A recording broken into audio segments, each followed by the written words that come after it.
कथेची सुरुवात देवदत्ताचा द्वेष। तथागत गौतम बुद्धांचा चुलत भाऊ देवदत्त हा बुद्धांच्या लोकप्रियतेमुळे खूप ईर्ष्या करत होता।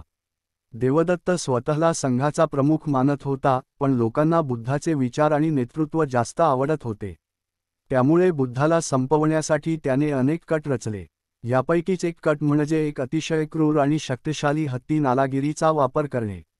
नालागिरी हत्तीचा हल्ला। देवदत्ताने नालागिरी हत्तीला भरपूर दारू पाजून पूर्णपणे वेड लावले आणि त्याला शहराच्या मुख्य रस्त्यावर सोडून दिले।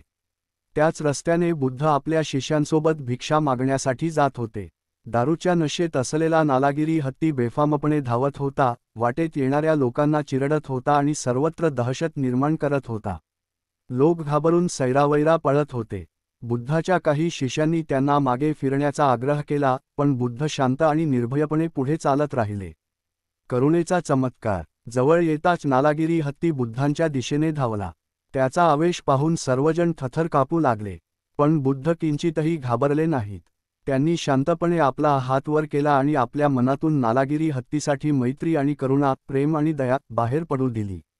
त्या क्षणी एक चमत्कार घडला। बुद्धांच्या असीम करुणेमुळे आणि शांत दृष्टिक्षेपाने नालागिरी हत्ती शांत झाला। त्याचे वेडेपण अचानक संपले। तो बुद्धांच्या पायाशी गुडघे टेकून बसला आणि त्यांना आदरपूर्वक नमन करू लागला। बुद्धाने त्याच्या डोक्यावरून हात फिरवला आणि त्याला शांत केले। या कथेचा बोध, शिकवण। या कथेचा मुख्य बोध असा आहे की प्रेम आणि करुणा ही कोणत्याही हिंसेपेक्षा जास्त शक्तिशाली असते।